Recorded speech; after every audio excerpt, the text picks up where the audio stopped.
Welcome back to the show. Somebody roll that beautiful intro.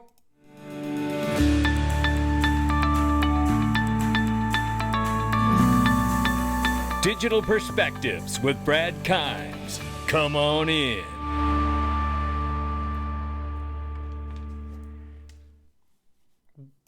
Welcome back to the show. You can follow us on Twitter, YouTube, and digperspectives.com for exclusive content. Right now, $2.08 trillion market cap for crypto. The market is up 0.2%.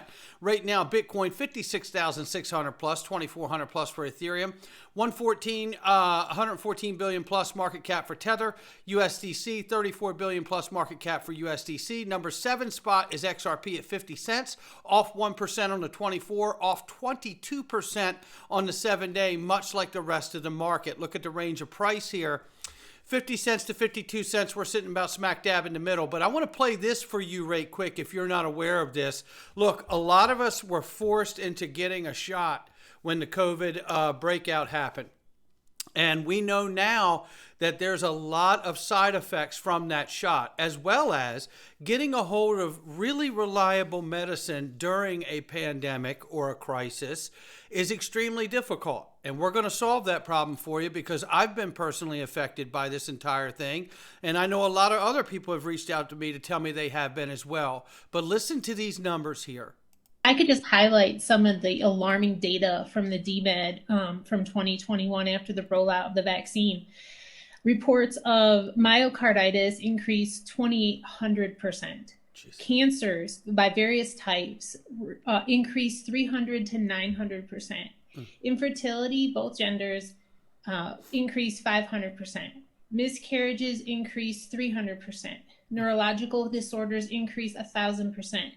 Demyelinating disorders increased 500%.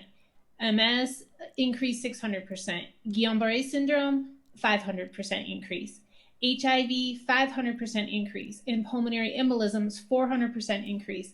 And that is just a short list of the most alarming findings in the DMED database that he just... So there's more, right? But these are just the top things that are jumping out right off the top of the page here. Well, look no further, because if you just want a medical emergency kit where you can get ivermectin, generic Z-Pak, amoxicillin, and things like that, and have it available for you and your family when you need it most. We know how difficult the medical system is when it's times like this. When you're sick, you need the medicine right now. Well, now you can get it. And when it comes to all of those side effects, you can get a spike protein detox right here, just as I have done. And I tell you, this is something here that can help minimize some of these possibilities out here, according to Dr. McCullough. Now, this is why I'm making this available, because I've been able to get this and get this with a discount for all of you. You get 10% discount if you click the code right now underneath the video and get yourself some of this for you and your family. I tell you, it is the best thing I know going to help give yourself the best advantage moving forward. Now let's celebrate this guy right here. I want you to listen to what he says. John Deaton himself, ladies and gentlemen. Hey everybody, it's John Deaton. What an exciting night. Tonight was a candidate forum by the Norfolk County, Massachusetts GOP and a straw poll where people, voters, independent and Republican, could come and listen to the three people on the ballot. It was a successful night. I kept telling people the momentum of this campaign is building each day, and tonight proved it, because over 75% of the people who voted in this straw poll voted for John Deaton. I couldn't be more happy. I want to thank my team. I told you I had the infrastructure and the team that could take this to the finish line, and that's exactly what we're going to do. So I want to thank my team. I want to thank everyone who gave up their time. They were either on Zoom or live. We're going to keep building each day. We're going to win the primary, and then it's going to be me and Senator Elizabeth Warren standing on that debate stage. And then we will find out who represents poor people and working families. And the resounding answer is going to be this guy. That's John Deaton, baby. He's going to win. We're going to make it happen. Look, I want to call to action right now. I want to ask each and every one of you, no matter what platform you're on, Facebook, X, Instagram, please take this post, any post from John Deaton, and put johndeatonforsenate.com in the post, as well as tagging John Deaton would be an amazing guest, hashtag Food Stamp Warrior, and tag Joe Rogan, Jamie Vernon, who helps run Joe Rogan's show, Patrick Bet-David, who has already had John Deaton on about Eathgate, Lex Friedman. Let's see if we can get the attention of these people to get him that final push socially for getting him on these programs, because having the awareness to let people know just how amazing John Deaton is, because we already know. So let's do our part.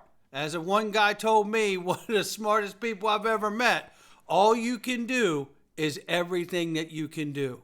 Let's do it together. Breaking, Donald Trump says we have to fill up strategic oil reserves immediately. Now, this falls in line with the conversation at Bitcoin Nashville, talking about having a stockpile of Bitcoin along with gold and oil. Now, the conversation went even further when Senator Lummis introduced a bill, and has since introduced a bill in Congress, in the Senate, to make Bitcoin a reserve asset, which is one step further than just stockpiling assets. So things are happening fast, and boy, do we have a lot to say. Donald Trump Jr., in fact, says we're about to shake up the crypto world with something huge. Oh boy, I say, you know what? Don't tease us now. Don't tease us. Just tell us, because I don't want to get excited thinking that you're going to do something with a bridge currency like XRP, XLM, and things of that nature inside the financial system, and then come to find out you just released another NFT or some sneakers. You know what I mean? So give us some more here, Donald Trump Jr. Let's find out what's going on for real. But look, you want to know what's going on for real? Take a look at this. Oh, boy, oh, boy. The U.S. Treasury is about to shake the market in a huge way. Get ready for a bullish surge like you've never seen before. Starting August 6th, yesterday, the Treasury is set to buy back billions in bonds, injecting massive liquidity into the economy. That's right, folks. They're printing money again. And that's how they do these buybacks. Increased liquidity, more money circulating means businesses can access cheaper capital, leading to expansion and growth. Lower interest rates, bond buybacks drive up prices and push down yields, translating to lower borrowing costs for consumers and companies. Market confidence, a bold signal confidence in the economy's future, attracting investors and driving up stock prices. The unprecedented action could be the spark that lights the fuse for the next economic boom. Don't miss out on the potential gold mine. Keep your eyes on the market and know what you hold. Excellent stuff from Echo the Truth. And this here is a clip really quickly from Natalie Brunell, but I don't want that clip first. Well, I had something else. It's this one I wanted to show you very quickly here. Yeah, the printer's back on. That's what's going on, because the Treasury's buying that $46 billion that Echo the Truth just told us all about. Yeah. The printer's back on. That's what's going on. And boy, if you hold assets, you know what that means. Well, here is Natalie Brunell. Bitcoin is digital capital for our over-leveraged and over-financialized, undercapitalized system. Let's take a listen to this really quickly. The comeback in Bitcoin and Ethereum and some of these others is indicative of maybe something that might have more staying power, but it's only a day. Let's go to Natalie Brunell. She is the Coin Stories podcast host. Natalie, should I believe today or yesterday when it comes to some of these crypto plays? Hi, Neil. Great to see you. Well, Bitcoin, it's a great day to buy every day. And there's a saying I think of during times of panic, and that is, a genius is the man who can do the average thing when everyone else around him is losing his mind. And the genius thing is just a dollar cost average into Bitcoin, ignore the noise. Bitcoin was $25,000 last August. So zoom out and remember that markets go up, but they can also come back down, and the corrections are really great buying opportunities. Now, given the market volatility, I thought I would have seen, the Bitcoin and some of these other plays hold their own as an alternative. Gold typically has been the hedge of late. It's down a little bit today, but it's in and out of these all-time highs of close to $2,500 the ounce. Is it a battle between gold and Bitcoin and some of these others? Well, I think Bitcoin improves upon the properties of gold. And Bitcoin is really digital capital. You can trade it at the speed of light globally 24/7 without permission from any intermediary. So when people want to express sentiment on market shifts or geopolitical risks overnight or on a weekend, there are very few things that they can sell instantly. And so think about what that says about our 21st century system, Neil. And I credit Michael Saylor for pointing this out too. We are interconnected through digital technology, and yet we're crawling on 20th century rails and schedules when it comes to moving capital. So, well, let's talk about that. Crawling on 20th century rails. She's absolutely right there. But Bitcoin doesn't fix that problem. XRP, Ripple, Stellar, XLM, they're the networks that fix that problem, right? So I'm not discounting Bitcoin. I'm just saying when it comes to the payment rails you just mentioned there. Now, with that being said, she does go further and make the point about how, Bitcoin's 24/7, 365, and this technology broadly is, right? So that is the moment we as XRP holders are waiting for, is that clarification, legislative clarity that allows for the new payment rails to be turned on and used 24/7, 365 within the financial system, within a regulatory framework. That is when we're going to see all of the beautiful things we've talked about for so long. Meanwhile, join our virtual town hall next Wednesday, as if we've got all year to get this figured out. Join our town hall next Wednesday to hear from elected officials, policy leaders, and industry heavyweights, including Mark Cuban, on our plans to support the campaign and ways to get involved. We don't need a town hall. You don't need a town hall. You know how I know that? Because for almost 4 years, you've been trying to kill this technology. So there isn't a need for a town hall, right? You know what this technology is about, and you haven't wanted to do anything to support it or allow for it to make its way into this world, into the financial system, since you've been in power. And now all of a sudden you want to have a town hall. That dog don't hunt at my house. You don't get to chase me and my pursuits and dreams down, trying to stomp me out like a cigarette in a parking lot for almost 4 years, and then turn around and go, oh, I think we need a town hall to talk all of this over. We may have the wrong angle here. My life is moving quickly. I don't have time for that kind of idiocy. I can't entertain this kind of bullshit. I'm 53. People have already shown us where they stand. Town halls are over. We're done with town halls with that. You're getting voted out. You got your position. I'd have more respect for you, to be honest, if you just kept your position and just you want to stomp the technology out and it's you against us and you just hold it and fight your guns to the end. But you're a coward. You can see that you're losing and they want to change. And what's more pathetic than them wanting to change? Let me tell you what's more pathetic than them wanting to change. Because they know it's their career that's at stake if they don't get the crypto vote, right? What's more pathetic than that is watching all these other top industry leaders out here in the market space actually placate to it as if they may fix it, right? The left is not fixing it. They can't fix it. My goodness, look at the disarray they're in.